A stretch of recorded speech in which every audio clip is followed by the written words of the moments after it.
ब्रजमंडल वाला ही ठीक है। इतना याद करते ही, स्मरण करते ही समस्त ब्रजवासी उसी ब्रह्म कुंड के बाहर नदी के पावन पुलिन पर निकल करके खड़े हो गए। आज भगवान श्याम सुंदर ने अपने ब्रजवासियों को जीते जी वैकुंठ का दर्शन भी करवा दिया। बोलिए सच्चिदानंद भगवान की जय। नमस्तुभ्यं भगवते ब्राह्मणे परमात्मने न यत्न श्रूयते माया लोक सृष्टि विकल्पनः। परम आदरणीय श्री कमल श्रीवास्तव जी विधायक प्रतिनिधि, आपसे निवेदन है कृपया आप मंच पर आएं और परम पूज्य गुरुदेव से आशीर्वाद प्राप्त करें। परम आदरणीय श्री कमल श्रीवास्तव जी विधायक प्रतिनिधि और परम आदरणीय श्री सोनू सिंह जी से निवेदन है कि आप कृपया मंच पर आएं और परम पूज्य गुरुदेव से आशीर्वाद प्राप्त करें।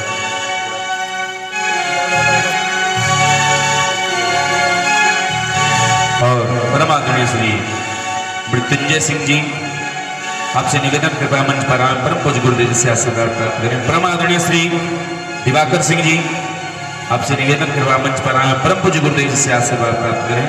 और आदरणीय श्री गोविंद सिंह जी, आपसे निवेदन कृपया मंच पर आएं, परम पूज्य गुरुदेव से आशीर्वाद प्राप्त करें। और भगवान की बड़ी महती कृपा की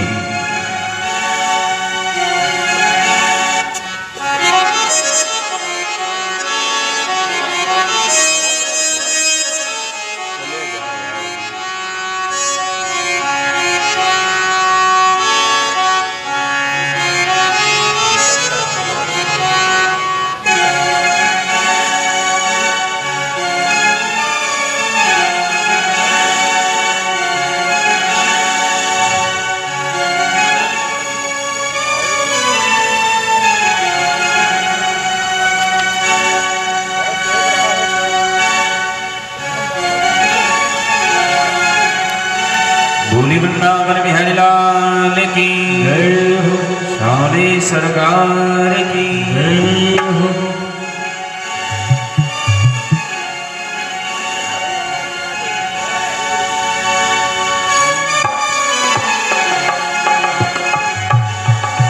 बोली वृंदावन बिहारी लाल की जय हो, रास बिहारी सरकार की जय हो। गोविंद मेरो है, गोपाल मेरो है, गोविंद मेरो है, गोपाल मेरो है, गोविंद मेरो है, गोपाल मेरो है, गोविंद मेरो है, गोपाल मेरो है।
अपिता रात्रि शरदो फुल्ल मल्लिका वीक्षरन्तुं मनश्चक्रे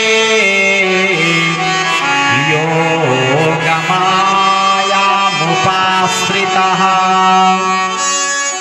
आज भगवान श्याम सुंदर जो रास बिहारी सरकार हैं, भगवान श्याम सुंदर के अंतःकरण में आज गोपियों के साथ रास रचने की इच्छा जागृत हुई।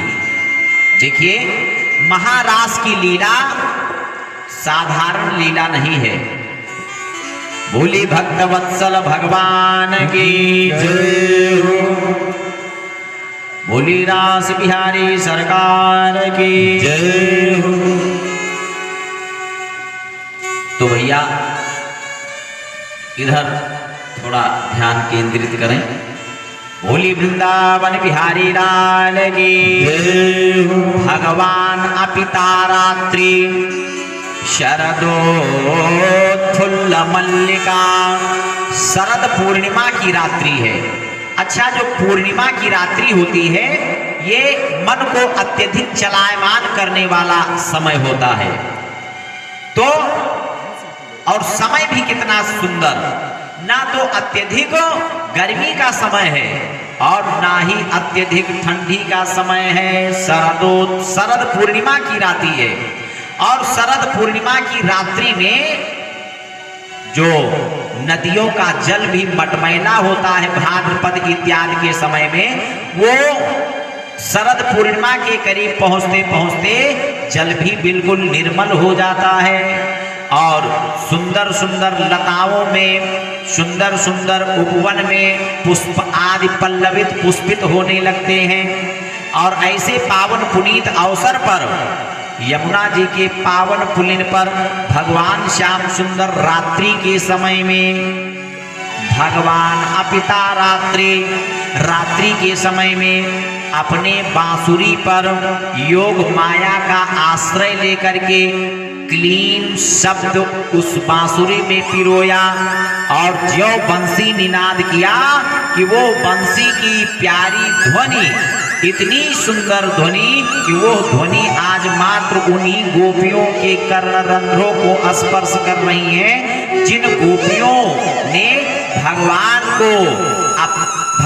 को पति के रूप में प्राप्त करना चाहती थी, या फिर जिन जिन गोपियों का भगवान ने चीर हरण लीला किया था, आज उन्हीं गोपियों के कर्णरंध्रों को स्पर्श कर रही है। देखिए, भगवान की बांसुरी और इसके भी पहले बजी है। एक बार बांसुरी बजी कि विश्व को विमोहित कर दिया, जो जड़ है उसको चैतन्य अवस्था में कर दिया और जो चैतन्य है उसको जड़ अवस्था में कर दिया। ऐसी बांसुरी बजी कि कलकल कल्लोलिनी करती हुई कालिंदी का कलरव भी शांत हो जाता था, जो चलायमान है वो स्थिर हो जाता था और बड़े बड़े पाषाण भी पिघलने लगते थे। जब विश्व विमोहित करने वाली बंसी का निनाद भगवान ने किया था, तब जड़ चेतन जीव मात्र को अपनी ओर आकर्षित करने वाली भगवान की बंसी बजती थी।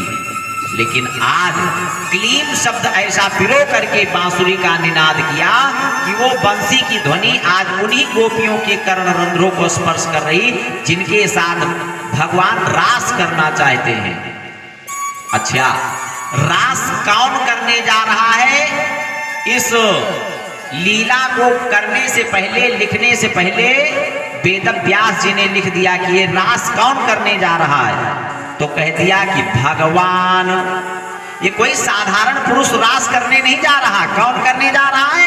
भगवान, जो कर्तुम अकर्तुम अन्यथा कर्तुम समर्थवान है, वो करने जा रहे हैं। भगवान अपिता रात्रि शरदोत्फुल्ल मल्लिका वीक्षरंत्रुम मनश्चक्रे योग माया मुपाश्रिता। तो इतनी सुंदर बंसी का निनाद किया कि निशम्य गीतम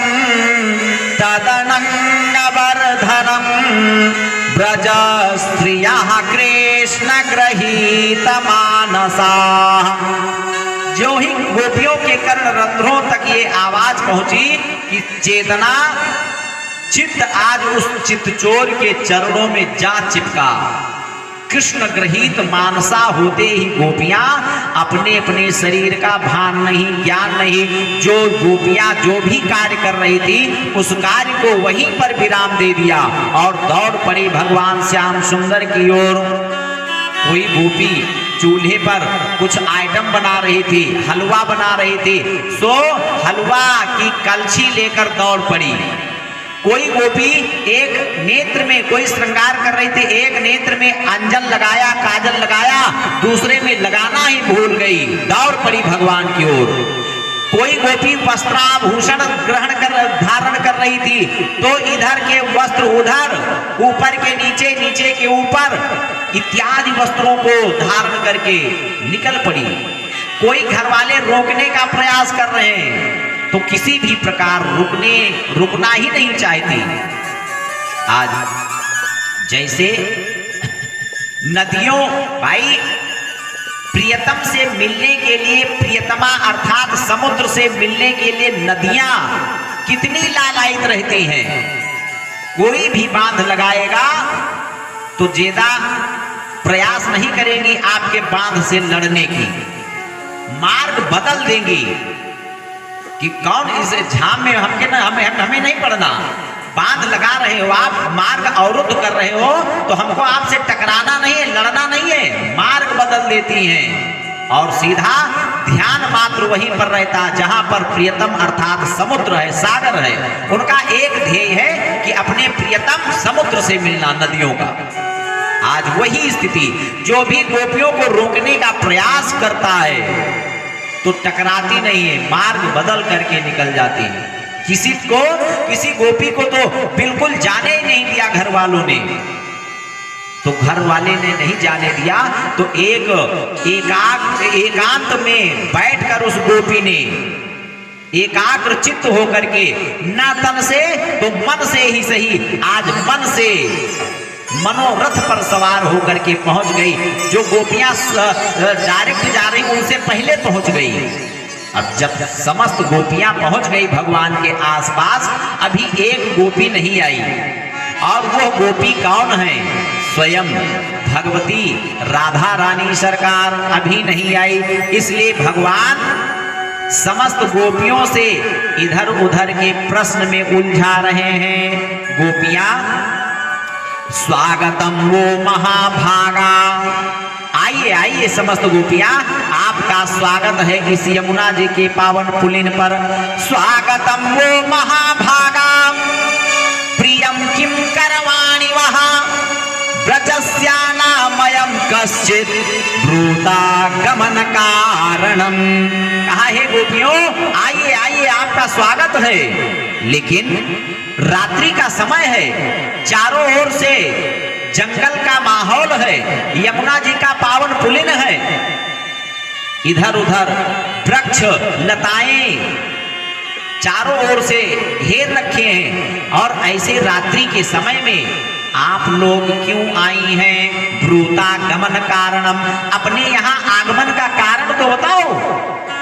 आज गोपियों ने विचार किया कि श्याम सुंदर ये हमसे क्या पूछ रहे हैं, कैसे प्रश्न कर रहे हैं। आपसे भी कोई ऐसे प्रश्न करे तो आपको कैसा लगेगा? जैसे आपको कोई निमंत्रण दे, आपको कोई न्योता दे और न्योता पाने के लिए आप जाओ तो घर मालिक आपसे पूछे कि भैया काहे आए हो, तो आपको कैसा लगेगा? हैं? भगवान श्याम सुंदर ने बंसी पर क्लीम शब्द पिरो करके हमको आमंत्रित किया, निमंत्रित किया, न्योता दिया, और आने के बाद ये क्या पूछ रहे हो? महाराज हम लोग क्यों आए? आज गोपियां कुछ बोल ही नहीं पाई। भगवान ने कहा अच्छा अब समझ गए क्यों आप लोग आई हैं। क्यों? आज शरद पूर्णिमा की रात्रि है, यमुना जी का कितना सुंदर पावन पुलिन खिल रहा है, ये सुंदर दृश्य देखने के लिए आप लोग जरूर आए होंगे। गोपियों ने सिर हिलाया, ये दृश्य हम पहली बार नहीं बहुत देख चुके हैं और आज भी देख रहे हैं। फिर विचार किया, अच्छा शरद पूर्णिमा की रात्रि है और शरद पूर्णिमा के चंद्रमा के शीतलता को आप लोग जरूर ग्रहण करने आई होंगी। कहा ये भी करने नहीं आई। तब ब्रूतागमन कारणम, तब आप अपने आगमन का कारण बताओ। भगवान ने कहा अच्छा अब समझ में आया आप लोग क्यों आई हैं। तो इशारा किया, बताओ। तो कहा जरूर आपके यहाँ आपके पतियों से झगड़ा हुआ होगा, तो पतियों से झगड़ा करके यहाँ आ गई हो। लेकिन ऐसा आप लोगों को करना नहीं चाहिए। अरे झगड़ा किसके यहाँ नहीं होता, सबके यहाँ झगड़ा होता है। लेकिन कोई माताएं, कोई इस प्रकार की स्त्रियां अपने घर का परित्याग कर और फिर रात्रि का समय और भी जंगल में नहीं जाना चाहिए। और एक बात, अपने अपने पतियों का परित्याग कर रात्रि के समय कहीं नहीं जाना चाहिए। जब इस प्रकार भगवान श्याम सुंदर कहने लगे, अच्छा ये प्रश्न क्यों उठ रहे हैं? इसलिए उठ रहे हैं कि अभी भगवान श्याम सुंदर को एक गोपी की प्रतीक्षा करना है और वो गोपी स्वयं जगत जननी भगवती राधा रानी सरकार है। और उस रास में हम सभी प्रवेश करना चाहते हैं। अगर करना चाहते हो तो तब तक नहीं प्रवेश कर सकते जब तक राधा रानी की कृपा और उनकी शरण ग्रहण ना किया जाए। देखिए रास लीला, रास में प्रवेश करने का पास मात्र राधा रानी सरकार के पास है। अगर पास में प्राप्त करना चाहते हो तो आइए हम सभी भगवती राधा रानी सरकार की शरण ग्रहण करें। बोले राधा रानी सरकार की जय हो। आंचल में छुपा लीजिए राधे रानी कृपा कीजिए, राधे रानी कृपा कीजिए, राधे रानी कृपा कीजिए, राधे रानी कृपा कीजिए। आंचल में छिपा लीजिए राधे रानी कृपा कीजिए, राधे रानी कृपा कीजिए। पलकों के सिंहासन पे मन तुम्हें बिठाया है, पलकों के सिंहासन पे मन तुम्हें बिठाया है। इस मन के अंदर ही बरसाना बनाया है, इस मन के अंदर ही बरसाना बनाया है। आगे इसमें आगे इसमें नहा कीजिए, आगे इसमें नहा कीजिए, राधे रानी कृपा कीजिए, राधे रानी कृपा कीजिए, राधे।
राधे रानी कृपा राधे रानी कृपा कीजिए, राधे रानी कृपा कीजिए, राधे रानी कृपा कीजिए।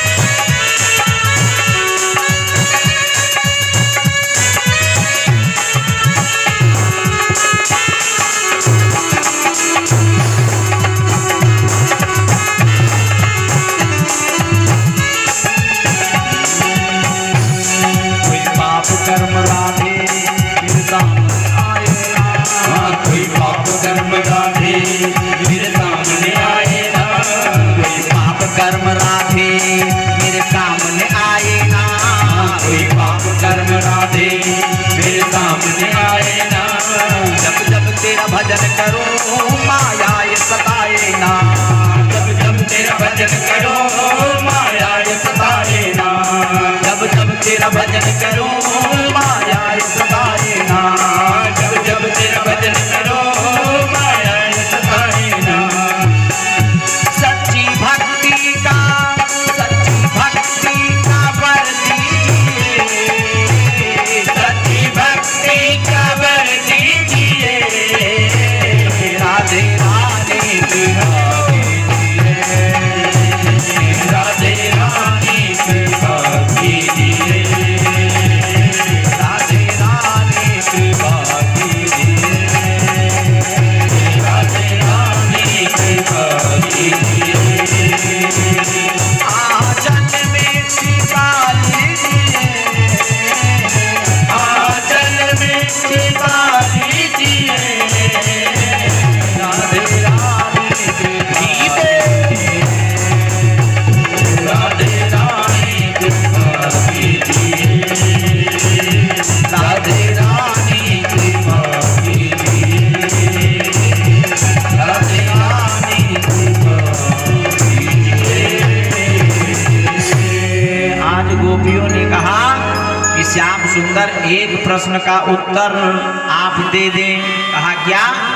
कहा जैसे आपने कहा कि रात्रि के समय, ध्यान से सुने, रात्रि का समय मैं जान रही हूं, लेकिन रात्रि के समय अपने अपने पतियों का परित्याग कर हम आपके पास आए हो, यही आपके कहने का मतलब कि ये हमको नहीं करना चाहिए ना?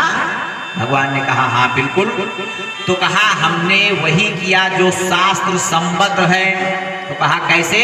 कहा जैसे स्त्री का सर्वस्व पति ही होता है, पत्नी का सर्वस्व पति ही होता है, उसी की पूजा पाठ सब करना चाहिए।